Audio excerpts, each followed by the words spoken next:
start from? Where do I start from? You see, when you obey the rules, you're somehow always being punished. When I stood earlier, you remember they said I have to come and show them. So that's why I've been waiting to be called. Anyway, I do not stand on resisting protocols. The kind of protocols we have in Nigeria, I do not stand on them. Because personally, I do not believe that we should be calling people excellencies who have not done excellent job. I do not also believe that people who have not been honorable, that we should call them honorable. Neither do I believe that people who have not distinguished themselves should be called distinguished. So I do not stand on any existing protocol. I say to you, ladies and gentlemen, good morning. I will start by giving you the story of a Nigerian youth. No, the story of a teenager, rather. There was this teenager who hated Nigeria. This teenager that was so angry at the bad governance that was happening in the country. This teenager was so pained at the corruption that was going on and would always look at the adults around and wonder, why is it that these adults are not taking responsibility? Why is it that these adults are not doing the right thing? Why is it that these adults are not doing the needful? This teenager was pained at the hunger that was happening in Nigeria. This teenager felt so bad at the things that were happening. Do you know what happened? This teenager grew up into a young adult, and this teenager is standing before you. My name is Aisha Yesufu.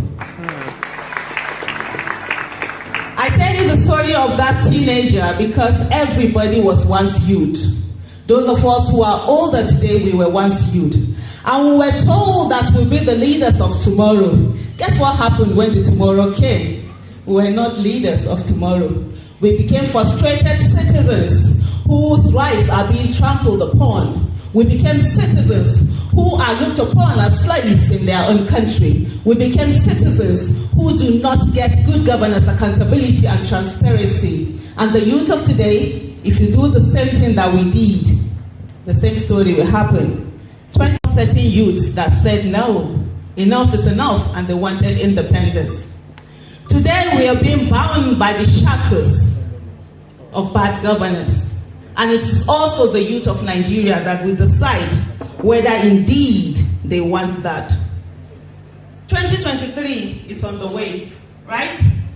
In less than a year, we have 2023. You are the game changer. What are you going to do about it?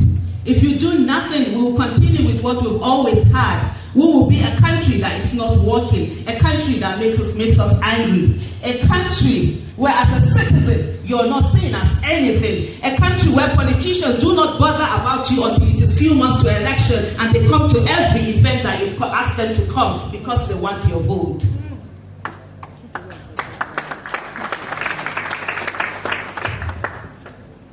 Do you want that country? Do you want that country? Then if you don't want that country, definitely you have to do something. Because life is not a pizza man. It doesn't do delivery. You have to put in the work. You have to decide that enough is enough. And I like what Nonso said, when he said that at one time he realized that he was the problem. I had that moment of realization also in 2013 when I turned 40. I realized that I was that youth. Can you hear me? Can you hear me at the back? I realized that I was that youth that was so angry at what was happening in the country, that was so angry at the adults that refused to do the right thing. And then I became 40 and I became the problem. I became the adult that wasn't doing anything. I realized that the young girl that I was, that would go to school in the morning without breakfast and come back home not expecting lunch, that there were a lot of young girls and young boys who were going through the same phase, and I was silent. That was my moment. And I said on that day, on my 40th birthday, that if God gives me another 40 years, that I'm going to give that to Nigeria. And I vow that no matter what Nigeria throws at me, I'm not going to give up on Nigeria. because I'll fight for the unborn generation the way I wish others had fought for me before I came to this country. Because if others had felt that I was important enough before I came to Nigeria, guess what will happen? We'll have a country where there's good governance, accountability, and transparency. We'll have a country where the lives of citizens will matter, where people will not be electoral act, right? The new electoral act is tight. Amazing thing that we've gotten. And I watched somebody on TV yesterday who said, if that's the only thing that this administration gave Nigeria, he is good. And it's an amazing document. But what are we doing about it? What are we doing to ensure that we get the gains from it? Because votes will count this time. Have you registered for your PVC? Have you gotten other people to register for your PVC? Have you used your power of influence? Oga over there, I'm sure in the last 1 week, you got texts from people who were begging you for something, either money for food, money for hospital bills, money for school fees. I mean, we all get those texts, right? And then you send the money, right? And I'm sure now if I send you text and say, bros, something for me, you will send me money, right? Bros, I will beg you now. I will beg you. What happens in that moment? We play the role of government in a lot of people's lives. So people do not understand the relationship between governance and their lives. And every 4 years, the politicians do something. They meet the people and they have a relationship. It's quid pro quo.